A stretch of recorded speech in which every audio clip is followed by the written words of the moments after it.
தமிழக முதலமைச்சர் செல்வி ஜெயலலிதா அம்மையார் அவர்கள் காலமானதை தொடர்ந்து தமிழகம் துயரத்தில் மூழ்கி கிடக்கிற இந்த சூழலில் அவருடைய நம்பிக்கைக்குரிய நெருங்கிய நண்பராக இருந்த மூத்த பத்திரிகையாளர் ஷோ அவர்கள் மரணமடைந்திருப்பது இன்னும் நமது துயரத்தை அதிகப்படுத்தி இருக்கிறது. தமிழக அரசியலில் மூத்த தலைவர்களுக்கு மிகவும் நெருக்கமாக நட்புறவு கொண்டிருந்தவர் நமது ஷோ ராமசாமி அவர்கள். கலைஞர், எம்ஜிஆர், ஜெயலலிதா போன்ற தலைவர்களோடு மிகவும் நெருக்கமான நட்புறவை கொண்டிருந்தவர். தமிழக அரசியலில் ஒப்பீனியன் மேக்கர், ஒரு கருத்துருவாக்கத்தை செய்யக்கூடிய ஆற்றல் வாய்ந்தவராக விளங்கியவர் ராமசாமி அவர்கள். எவ்வளவு நெருக்கடியான பிரச்சனையிலும் இவர் என்ன சொல்லுகிறார் என்று தமிழகம் இவரை உற்று நோக்கும். அரசியலில் ஒரு மாறுபட்ட கோணத்தில் ஒவ்வொருவரையும் விமர்சிக்கக்கூடிய ஆற்றல் அவருக்கு இயல்பாக அமைந்திருந்தது. திராவிட இயக்கங்களை கடுமையாக அவர் சாடினாலும் திராவிட இயக்க தலைவர்கள் அனைவரும் இவரை நெருக்கமான நண்பராக வைத்துக் கொள்வதில் ஆர்வம் காட்டினார்கள். குறிப்பாக திராவிட முன்னேற்ற கழக தலைவர் கலைஞர் அவர்களை மிக கடுமையாக அவர் விமர்சிக்கக்கூடியவர்.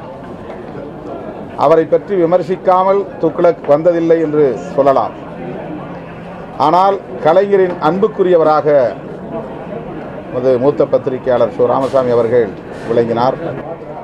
அதேபோல மறைந்த முதல்வர் ஜெயலலிதா அம்மையாருக்கு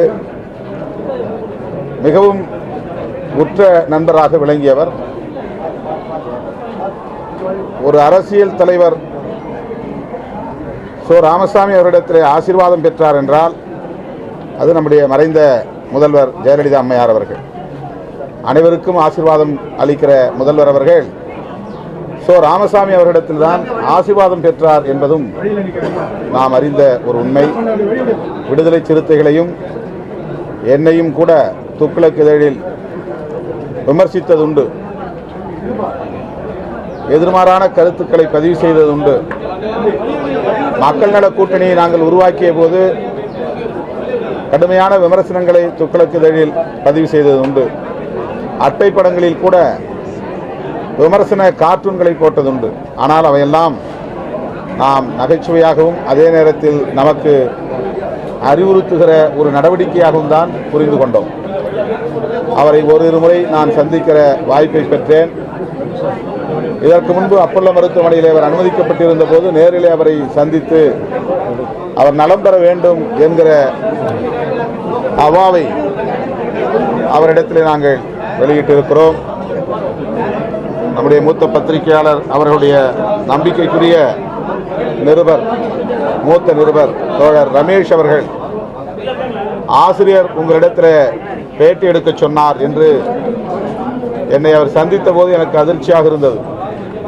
உண்மையிலேயே ஷோ அவர்கள் என்னை பேட்டி எடுக்க சொன்னாரா என்று நான் ஒரு முறைக்கு இரண்டாவது முறை கேட்டு உறுதி செய்து கொண்டு துக்ளக் இதழில் தொடர்ந்து என்னுடைய வாழ்க்கை சுருக்கத்தை பதிவு செய்யக்கூடிய ஒரு வாய்ப்பை மூத்த பத்திரிகையாளர் ஷோ ராமசாமி அவர்கள் எனக்கும் துக்ளக் இதழில் இடம் கொடுத்தார். அந்த வகையிலே நான் அவர் மீது மிகுந்த மதிப்பும் மரியாதையும் கொண்டவன். விடுதலை சிறுத்தைகள் அவர் மீது மிகுந்த மரியாதை கொண்ட ஒரு இயக்கம்.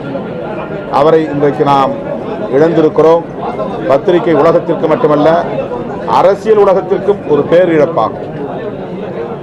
திராவிட இயக்க கருத்துக்களை கடுமையாக சாடினாலும் கூட ஆன்மீக கருத்துக்களில் மிக உயர்ந்த நம்பிக்கையை, பெரிய நம்பிக்கையை அவர் கொண்டிருந்தவர் என்றாலும் ஒடுக்கப்பட்டவர்களின் தலைநிமிர்வுக்கு போராடுகிற எங்களை போன்றவர்களை ஊக்கப்படுத்தக்கூடியவராக அவர் விளங்கினார். அந்த வகையில் அவரை இழந்து வாடுகிற துயரத்தில் நாங்களும் எங்களை இணைத்துக் கொள்கிறோம். இந்த துயரத்தை பகிர்ந்து கொள்கிறோம். பத்திரிகை உலகம், திரை உலகம், அரசியல் உலகம் என்று அவரை இழந்து வாடுகிற அந்த தளத்தில் உள்ள அனைவருக்கும் அவருடைய குடும்பத்தினருக்கும் விடுதலை சிறுத்தைகளின் ஆழ்ந்த இரங்கலை தெரிவித்துக் கொள்கிறேன்.